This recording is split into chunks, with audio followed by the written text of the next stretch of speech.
Hi, thanks for watching the video. Dan Jones, owner, Carolina Real Estate Experts. The purpose of this video is to go over some of the paperwork you're going to receive. You probably already received the majority of this. However, now it's time to fill it out and start reviewing some of this. And we like to be ahead of the game and give this information to you up front. So part of our Carolina Real Estate Expert paperwork, there's about 6 or 7 pages here that we go ahead and ask you to fill out up front. And first page just being a simple elementary school, middle school, high school. If you have a copy of your survey, covenants and restrictions, things along those lines. These are things that if you're on a septic, if you had it pumped, have you had it cleaned, what information do you have that we can give to prospective buyers? A lot of people wait until the middle of a move to start requesting this information. We like to do that up front. So that's page 1. So page 2, we have to be very careful on what we say in regards to your neighbors, the schools, how great they are, what the HOA does due to federal fair housing laws. However, that does not prohibit you for talking about how cool your top 3 neighbors are. What the HOA does in regards to maybe a parade, maybe a 4th of July party, things, your favorite restaurants, great things about the school, things along those lines. This is for that, what the HOA has to offer. But your top 10 things that if you are brand new to the area, that people would want to know about your home in regards to vicinity to your favorite restaurants, the favorite wine bar you might go to, whatever in regards to that. This is general information about your property. Is it on a crawl space? Is it anything special in regards to the heating, the gas, hot water tank, the HVAC system, the age of the HVAC system, things along those lines. Here is just a general information sheet. We like to treat everybody as if they were relocating here to the area. How far are you away from the hospitals, the uptown areas, so they can see this and they can relate to you. All right. This is my personal favorite. This is a sheet that will allow you, and you can do more than 10 if you would like, your top 10, 15, 20 features about your property you might have done. Flooring, HVAC, roofing, lighting, under cabinet lighting, tile, hardwood floors. What type of hardwood floors were they? What type of shingle was it? Did you put speakers in the wall, in the ceilings? Any sort of special padding for the carpet, let's say, for example. But anything and everything that you could think of that you would want to know as a buyer is specifically for that sheet. This is a list of utilities. Buyers are going to ask you for this anyways. What are the average utilities, or at least the company's information here?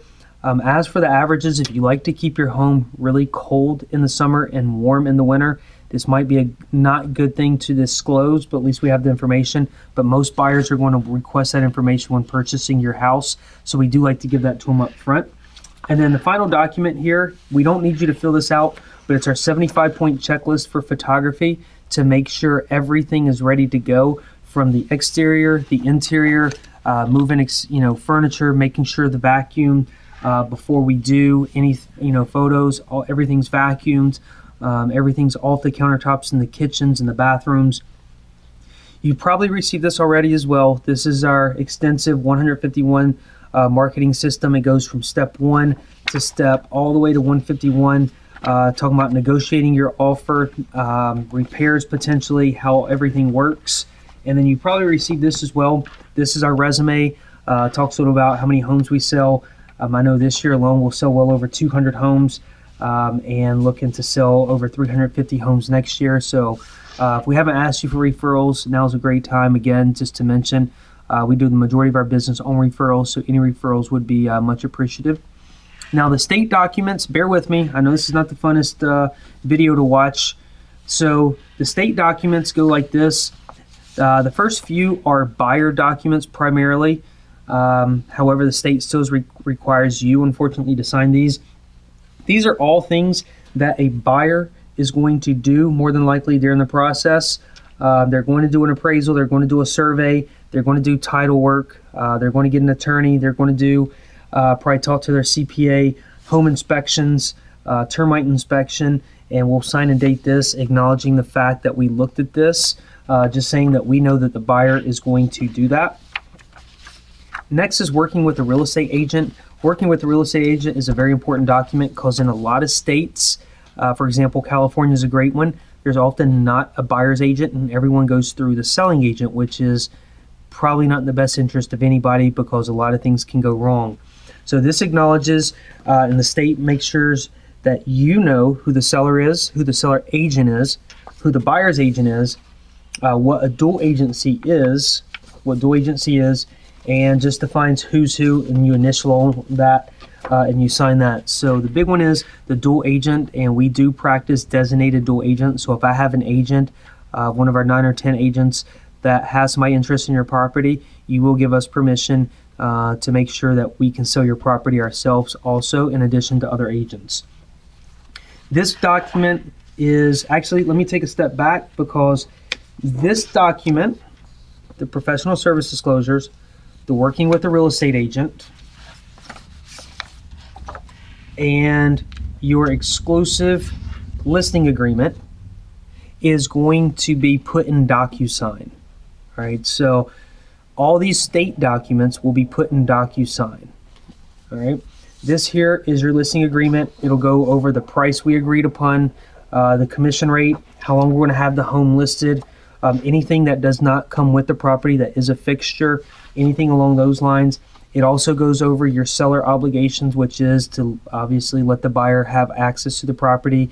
You'll also disclose that you don't have any liens on the property or anything that we should know about up front. It will ask for your mortgage information, things along those lines. Pretty self-explanatory, but you will not have to print and sign this. We will send this to you in DocuSign in addition to your other documents as well. And then the one you will need to print and sign off on is primarily the first document I showed you. That was our company paperwork that we like to give to all buyers. That you will need to print. And then your property disclosure.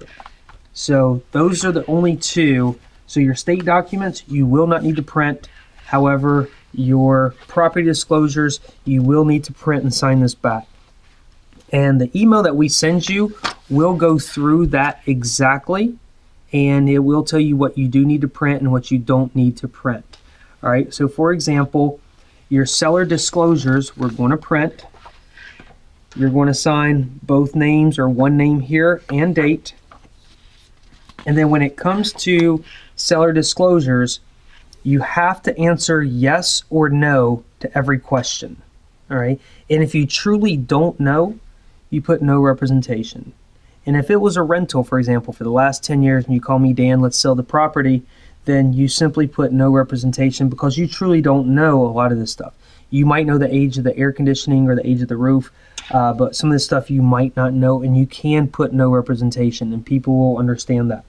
Otherwise, if you know the roof's age or the HVAC's age, you can put that information there. And at the bottom of all these pages, you'll have the owner's initials, which you would figure is up and down, but it's here and here. And then on the back page is information about your HOA. If you have an HOA, this is where we need to put that information, and that is the back of your property disclosure page. The last document, actually I don't have that printed with me, but it's your oil, mineral, and gas rights. So that is one of the other ones you need to print and get back to us. So your property disclosures, your oil, mineral, and gas, and your Carolina Real Estate Experts company paperwork.